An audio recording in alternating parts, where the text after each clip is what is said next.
नमस्कार, मैं हूं आपके साथ कविता थपलियाल। आप देख रहे हैं कंज्यूमर इज किंग, एक ऐसा शो जो आपके जिंदगी से जुड़े हर मुद्दे को यहां पर विस्तार से आपको समझाता है ताकि आप एक बेहतर जिंदगी जी सके, एक जागरूक जिंदगी जी सके, पूरी तरह से सचेत होकर। आज का जो मुद्दा है वो कोविड वैक्सीन के साइड इफेक्ट्स को लेकर है। अमूमन आप रिपोर्ट्स तो पढ़ ही रहे होंगे कोविड के साइड इफेक्ट्स के बारे में नहीं बल्कि कोविड वैक्सीन के असर के बारे में भी। लेकिन ऐसी कई सारी बातें हैं जो कोविड वैक्सीन के साइड इफेक्ट्स को लेकर फैल रही हैं, खासतौर से महिलाओं में। पिछले साल भी ये बातें फैल रही थी जहां पर ये कहा जा रहा था कि शायद महिलाओं की पीरियड्स को लेकर और प्रेगनेंसी को लेकर दिक्कतें आ सकती हैं कोविड वैक्सीन लगने से। लेकिन क्या ये महज अफवाह है? क्या ये केवल रूमर्स है? क्या कह रही है देश और दुनिया की तमाम रिसर्च रिपोर्ट्स जो इस पूरे साइड इफेक्ट मुद्दे पर की गई है? इस चर्चा को हम आगे बढ़ाएं शो में, उससे पहले ये खास रिपोर्ट आप पहले देख लें।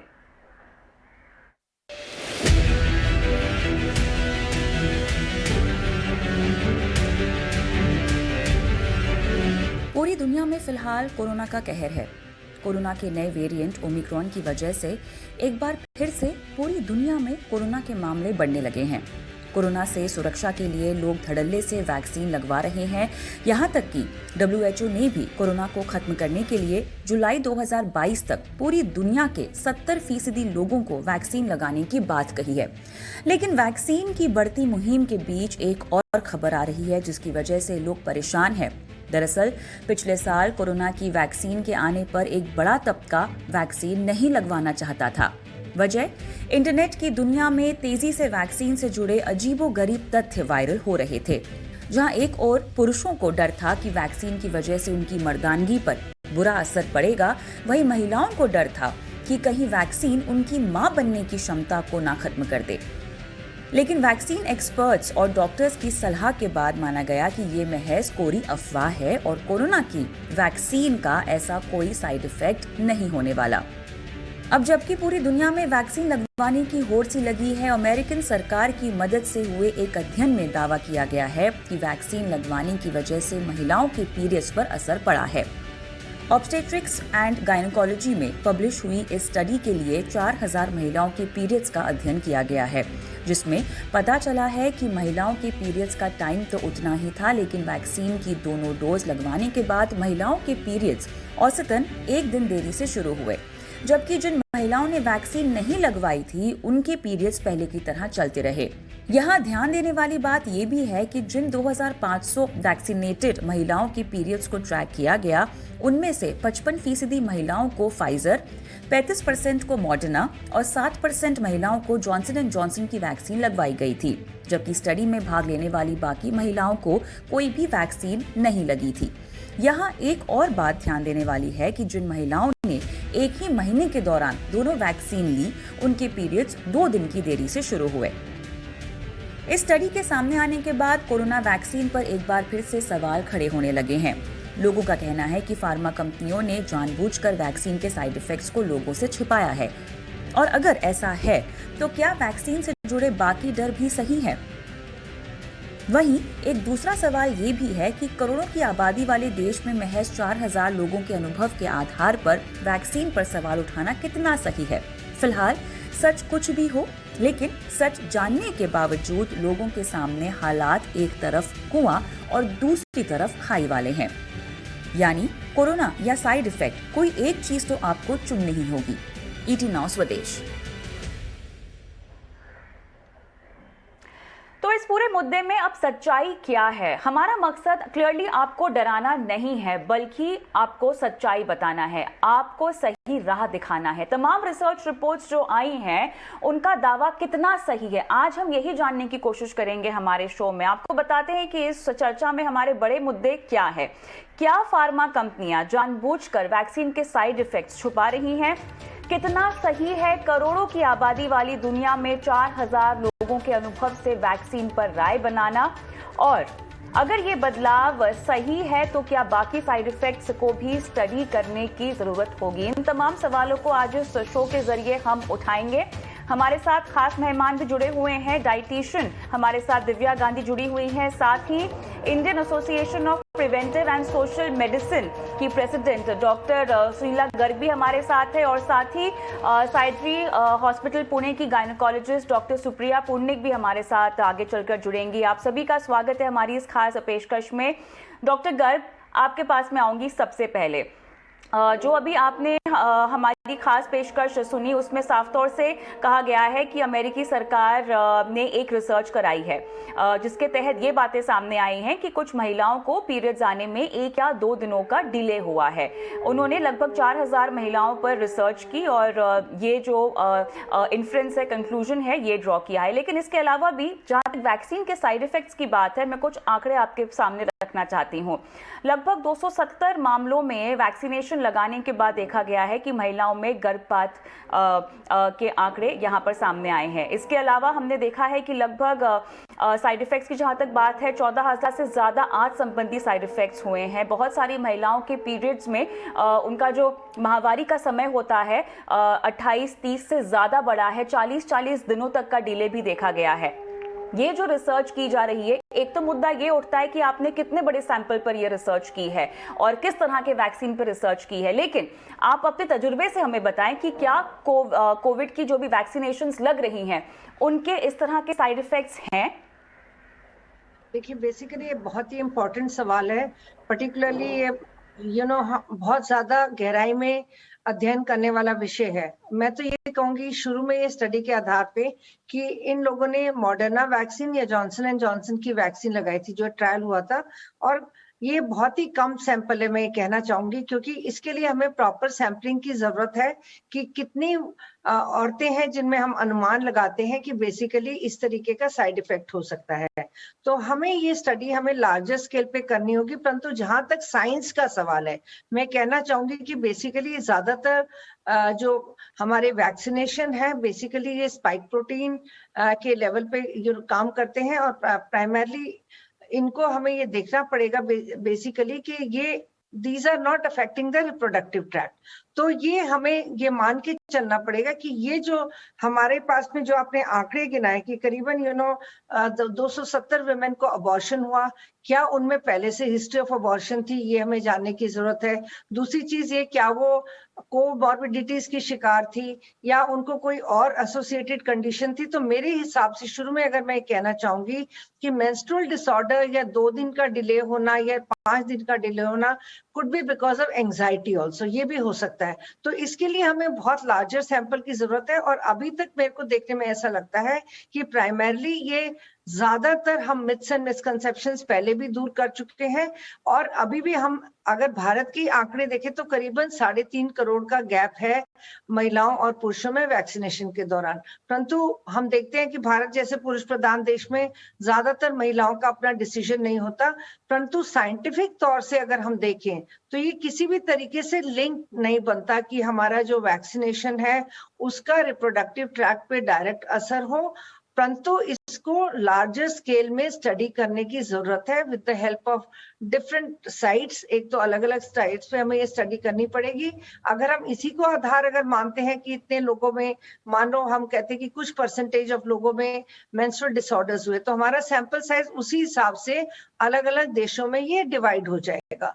तो ये हमें कॉल करता है, इससे पहले कि हम कोई भी उस पर कमेंट करें, तो पहले तो मेरा यही कहना रहेगा कि मैंने जितने भी अभी हम देखते हैं, जितनी भी महिलाओं ने हमारे देश में भी वैक्सीन लगाए, चाहे वो कोविशील्ड लगाया या कोवैक्सीन लगाया, बहुत कम मात्रा में स्पुतनिक वैक्सीन लगे, ऐसे कोई भी रिजल्ट्स हमारे सामने नहीं आए। परंतु हाँ, भ्रम के विषय में चलते हुए लोग बेसिकली जरूर उनको ये था कि क्या हम इनफर्टिलिटी के शिकार हो जाएंगे, क्या हमारे को स्टिल बर्थ हो जाएगा, क्या अबॉर्शन हो जाएगा।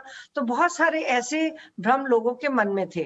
परंतु ये भी लोगों के सामने ये आया कि अगर कोई औरत प्रेग्नेंट है तो बेसिकली उस दौरान में अगर वो वैक्सीनेशन नहीं लेती और कोविड हो जाता है तो ज्यादा उनमें प्रॉब्लम्स हो सकती हैं। तो यहाँ अगर हम इसको अप्लाई करते हैं तो पहला तो ये हो गया इशू अबॉर्शंस का, विच इज डायरेक्टली रिलेटेड, और कोविड-19 की वजह से अबॉर्शन की चांसेस या स्टिल बर्थ के चांसेस बहुत ज्यादा है उसको जबकि हम वैक्सीनेशन के माध्यम से प्रिवेंट कर सकते हैं। तो पहले हमें ये देखना पड़ेगा कि हमने कितनी वुमेन थी जो प्रेग्नेंट थी, उनमें हमने अबॉर्शन को या स्टिल बर्थ को या प्री मैच्योर प्रेगनेंसी को हमने रोका। तो ये सारे साइड इफेक्ट्स भी हमें देखने पड़ेंगे।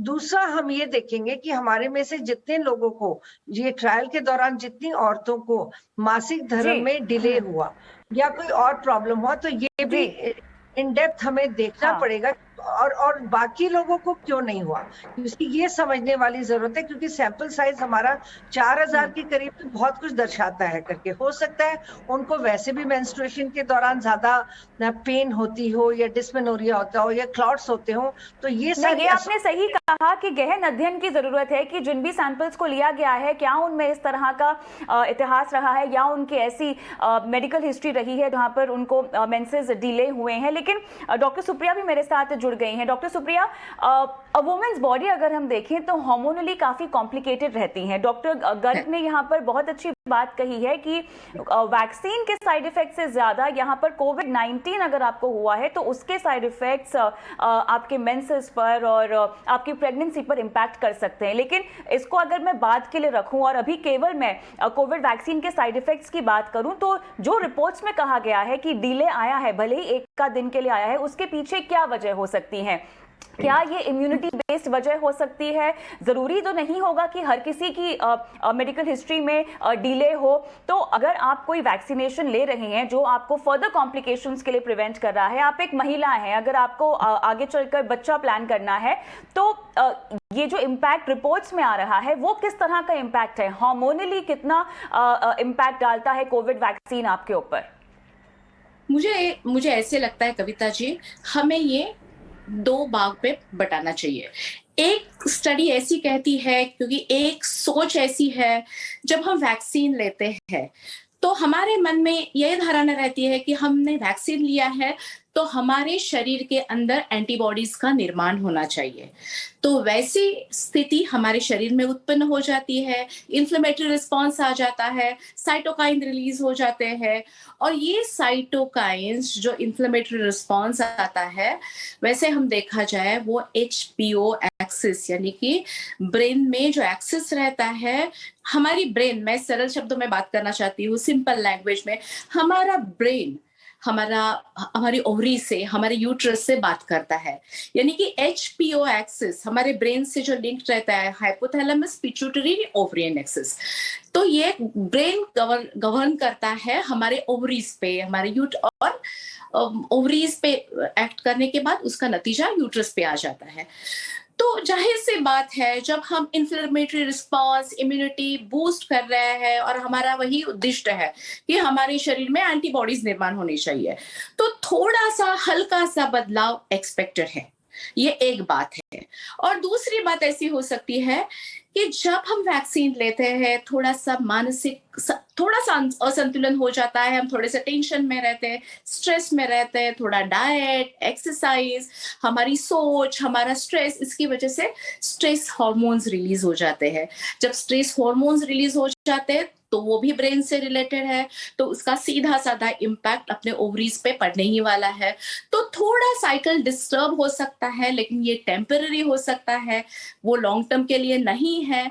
और स्टडीज ने ही दिखाया है इम्पैक्ट जिस हमने साइकिल में ये लिया है, उस साइकिल में 1-2 दिन का डिले हुआ है। वैसे देखा जाए तो फ्लो में ज्यादा बदलाव नहीं है, मिस फ्लो थोड़ा कम या ज्यादा ऐसे दिखाई नहीं दिया है, सिर्फ 1-2 से आगे चला गया है, बस ये इम्पैक्ट हमें दिखाई देने लगा है।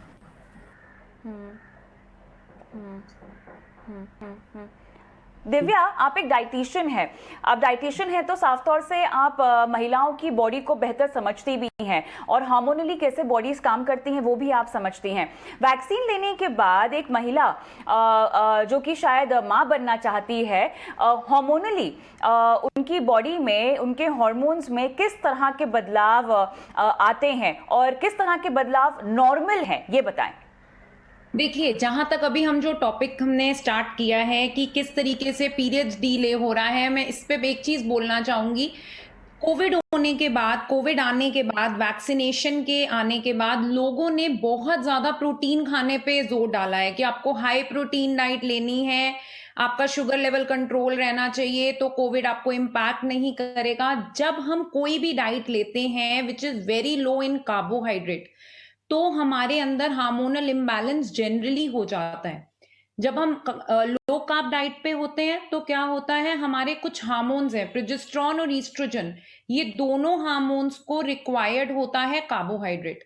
लोगों ने क्या किया है, वैक्सीनेशन लगवाने के बाद या even before vaccination they are just taking protein, जिसकी वजह से उन्हें हार्मोनल इम्बैलेंस जरूर हो सकता है। ये जो 1 या 2 दिन का डीले या हफ्ते का भी डीले है, this could be because of low carb diet, it might not be because of vaccination. लोग अपनी मील से कार्ब हटाकर सिर्फ प्रोटीन पर जोर दे रहे हैं। So I guess this is the reason जिससे हमारा हार्मोन इम्बैलेंस हो गया है। बाकी जहां तक आप मुझसे पूछेंगे कि लोग इसको कैसे ले रहे हैं, people are eating whatever comes in their way. उनको लग रहा है हेल्दी के चक्कर में they are eating a large portion size. बात यहाँ पर उठाई है दिव्या, कोविड वैक्सीन, अगर हम इस मुद्दे को छोड़ भी दें दिव्या, तो आप जो बात कह रही हैं ये बहुत सारी मॉडर्न डाइट्स को एक तरह से धाराशायी करती है। भले ही हम कीटो की बात करें जो कि ऑल प्रोटीन डाइट है, कहीं ना कहीं आपकी इम्यूनिटी के पीछे जो तमाम फूड ग्रुप्स होते हैं उनका होना बहुत जरूरी है। लेकिन चलिए हम इस मुद्दे पर वापस से आते हैं, और दिव्या आपसे मैं आगे चलकर एक सवाल लूं, उससे पहले डॉक्टर गर्ग के पास में आऊंगी। डॉक्टर गर्ग, इनफर्टिलिटी के इश्यूज हो जाते हैं कोविड वैक्सीन लगाने के बाद, पीरियड्स डिले हो जाते हैं, बच्चा नहीं होता है, तो इन तमाम तर्कों को तो आपने कह दिया कि अब इसके गहरे अध्ययन की जरूरत है। किस तरह के वैक्सीन का आपके शरीर पर किस तरह से असर पड़ रहा है वो देखना होगा। तमाम रिसर्च रिपोर्ट्स आई है, वो भी कई सारे सवालों के घेरे में है। लेकिन अब मुझे जानना है, अगर किसी महिला को कोविड हो जाता है, वो ठीक हो जाती हैं, तो हम देख रहे हैं कि पोस्ट कोविड कॉम्प्लिकेशंस तो आते ही हैं सामने। हार्मोनली एक महिला के लिए और प्रेग्नेंट महिला के लिए कोविड होने के बाद चीजें किस तरह से उलझती हैं, किस तरह के केसेस आपके सामने आए हैं, बताएं। प्राइमरीली अगर जिस महिला को जो प्रेग्नेंट है, पहले तो हम बोलेंगे कि एक नॉर्मल वुमन है रिप्रोडक्टिव एज ग्रुप की, और उसको अगर कोविड होता है तो उसमें महिला या पुरुष में लॉन्ग टर्म कोविड इफेक्ट्स में बहुत ज्यादा फर्क नहीं है कि उसमें हम कहें कि उसका साइकिल्स में बहुत ज्यादा फर्क पड़ा। ज्यादातर सिम्टम्स जो देखे गए हैं वो वीकनेस, बॉडी एक, anxiety and all that. Anxiety can also influence, वो आपके पीरियड्स पे असर डाल सकता है, परंतु और कोई भी ऐसा सिस्टम नहीं है जो पोस्ट कोविड पीरियड में असर नहीं कर सकता अगर हम लॉन्ग टर्म कोविड कॉम्प्लिकेशंस की बात करें। रही बात हमारी गर्भवती महिलाओं की, अगर गर्भवती महिलाओं की अगर बात करते हैं और वो कोविड का शिकार होती है, अनलेस वो माइल्ड कोविड है तो बिल्कुल बहुत हल्के में वो निकल जाता है, परंतु फिर भी ज्यादातर माइल्ड कोविड जो है एग्जर्सर्बेट होता है ड्यूरिंग प्रेगनेंसी। तो इसीलिए ये गवर्नमेंट ऑफ इंडिया और बहुत सारी गवर्नमेंट्स ने, इवन यूएसए ने सबसे पहले, क्योंकि वो ट्रायल के माध्यम से नहीं था, परंतु उनके कोविड वैक्सीनेशन प्रोग्राम में बहुत सारी गर्भवती महिलाओं को और लैक्टेटिंग मदर्स को भी वैक्सीनेशन दिया गया था। परंतु ये ऑब्जर्व किया कि बेसिकली उनको जो कोविड है वो सीरियस फॉर्म में कोविड नहीं है, और वो उनको अबॉर्शंस और स्टिल बर्थ्स वगैरह से वो बचाता है, ये भी ऑब्जर्व किया गया। परंतु अगर हम उसके कंपैरिजन में जो महिलाएं ने जो कि कोविड का शिकार हुई हैं और वो प्रेग्नेंट है और उन्होंने वैक्सीनेशन नहीं लिया, तो उनमें ज्यादातर कॉम्प्लिकेशंस ये वाली देखी गई है।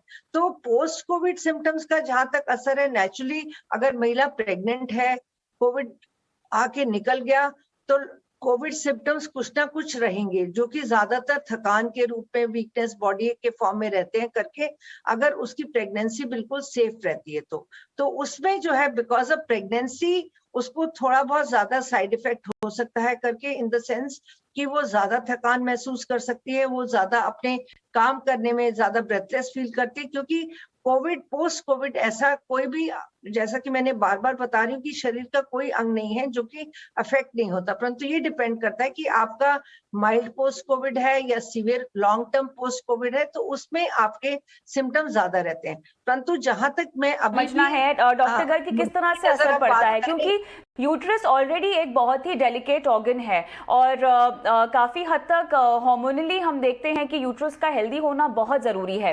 हमने तमाम बॉडी ऑर्गन्स पर कोविड का इम्पैक्ट पड़ते हुए देखा है, यूट्रस पर किस तरह से असर पड़ता है और इसकी हम कैसे इंश्योर करें कि कोविड का इम्पैक्ट हमारे यूट्रस के ऊपर ना पड़े, तमाम रिप्रोडक्टिव ऑर्गन्स पर ना पड़े महिलाओं के नजर से। देखिए, बेसिकली इस टाइम में बहुत जरूरत है कि अगर महिला को कोविड हुआ है तो पोस्ट कोविड भी, जैसे कि नॉर्मली हम हमेशा प्रेग्नेंट वुमेन को कहते हैं कि आप बैलेंस डाइट कीजिए और जरूर रेस्ट कीजिए, और ये ज्यादा इंपॉर्टेंट बन जाता है पोस्ट कोविड पीरियड में भी। और उनकी हर तरीके से हम रिप्रोडक्टिव ट्रैक पे असर जो है आपका एंजाइटी और मेंटल फ्रेमवर्क पे भी है करके, तो अगर वो कंटिन्यूअसली बिल्कुल रेस्ट नहीं करती, काम करती रहती है करके, तो उसका असर उसकी प्रेगनेंसी पे भी पड़ेगा। और ये बहुत जरूरी है कि वो राइट काइंड ऑफ डाइट ले। और हमारे यहाँ आप इंडिया में देखेंगे कि पर्टिकुलरली बहुत सारी वुमेन जो है वो एनीमिक है, और लगभग इसका प्रतिशत 67% के करीब है अगर हम देखें ड्यूरिंग प्रेगनेंसी। और NFHS 5 के भी आंकड़े आए हैं जो कि बताते हैं कि इंडियन वुमेन वैसे भी बहुत एनीमिक है, और अगर वो पोस्ट कोविड पीरियड में हम देखें तो उनमें ये सिम्टम्स ज्यादा बढ़ जाते हैं, पर्टिकुलरली वीकनेस वगैरह के आधार से हम देखें। और अगर उसको अबॉर्शन होना है या उसको स्टिल बर्थ होना है, वो इमीडिएटली आपका पोस्ट कोविड पीरियड में भी नजर आएगा। सो ये हमें देखना पड़ेगा कि किस तरह की कोविड इन्फेक्शन है, माइल्ड है कि बहुत सीवियर है। और ज्यादातर हम इसीलिए एडवाइस करते हैं वैक्सीनेशन को कि acute Covid mild Covid infection serious form में कन्वर्ट ना हो।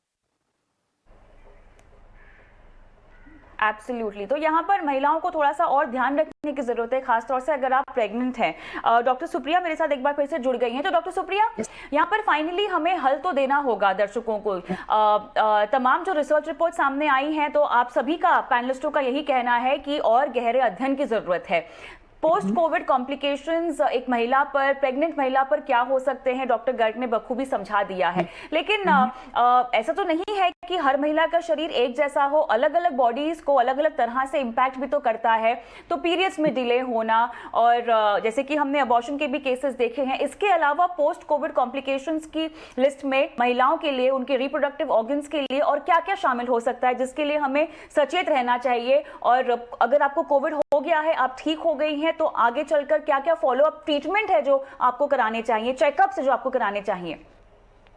ये जैसे वैसे हमने देख लिया है, अभी हम सब जानते हैं, जब हमें कोविड हो जाती है और जब सीरियस किस्म का कोविड होता है, तो हमारे शरीर में कोआगुलेशन मींस हमारा जो रक्त रहता है, खून रहता है, उसका क्लॉटिंग होना, उसमें बदलाव आ जाते हैं। उसके साथ ही हमारे शरीर में इन्फ्लेमेटरी रिस्पॉन्स होता है।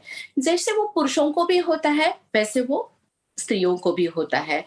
लेकिन प्रेगनेंसी के दौरान देखा जाए तो हमारी इम्यूनिटी भी थोड़ी कम हो जाती है, और हमारा शरीर का जो कोएगुलेशन का स्टेट है, वो कोएगुलेटरी स्टेट हमारा बढ़ जाता है, हाइपर कोएगुलेबल हो जाता है, यानी कि क्लॉटिंग की टेंडेंसी बढ़ जाती है।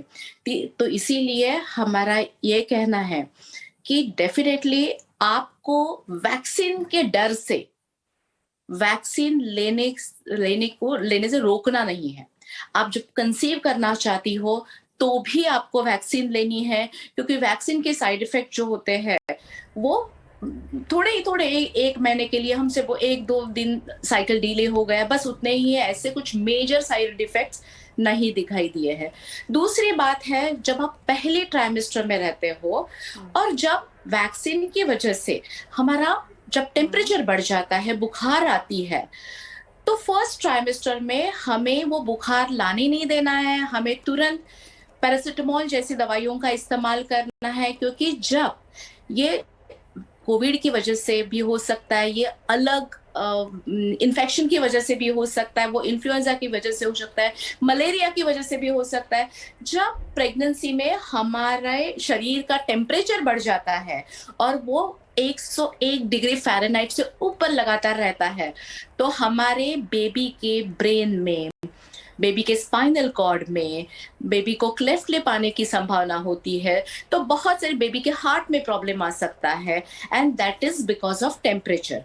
तो इसीलिए ये हमें देखना है, अपने फर्स्ट ट्राइमेस्टर में भी, पहली तिमाही में भी वैक्सीन ले लिया तो आपको तुरंत पैरासिटामोल लेना है। आपको ये देखना है कि आपका टेम्परेचर नहीं बढ़ जाएगा, क्योंकि ये टेम्परेचर बढ़ने से गर्भपात भी होने के चांसेस है। और जैसे मैंने बता दिया, वो सिर्फ कोविड वैक्सीन का फीवर नहीं है, कोई किसी भी फीवर को अप्लाई करता है। इसीलिए प्रेगनेंसी के दौरान आपने डर के मारे वैक्सीन से दूर नहीं रहना है। करना आपको यहाँ पर ये है, कुल मिलाकर जो अब तक बात हमें समझ में आ रही है कि सुनी सुनाई रिपोर्ट्स पर नहीं जाना है, क्योंकि देखिए कोविड के माहौल में ऐसी बहुत सारी रिपोर्ट्स आ रही हैं जहाँ पे उसके साइड इफेक्ट्स, उसके पोस्ट इम्पैक्ट की बारीकियों को लेकर लोग अपने आप ही जो है डॉक्टर बने हुए हैं। सोशल मीडिया पर तो अक्सर ऐसा होता है, लेकिन आपको ये तमाम रिपोर्ट्स को पढ़कर डरना नहीं है, आपको अपने डॉक्टर के पास जाना है। कोविड वैक्सीन के साइड इफेक्ट्स, जैसा कि अब तक हमारे पैनलिस्टों ने आपको समझाया है, किसी भी महिला के लिए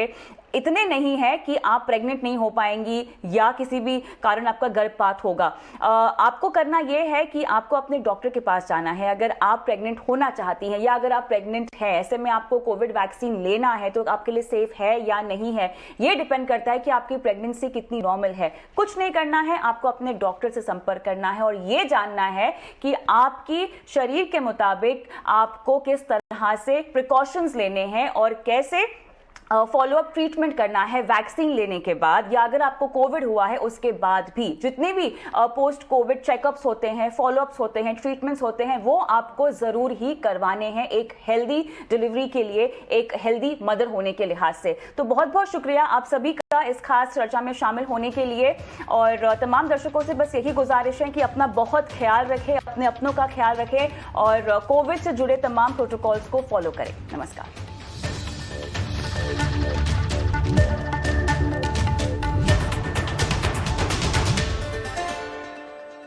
चुनौतियां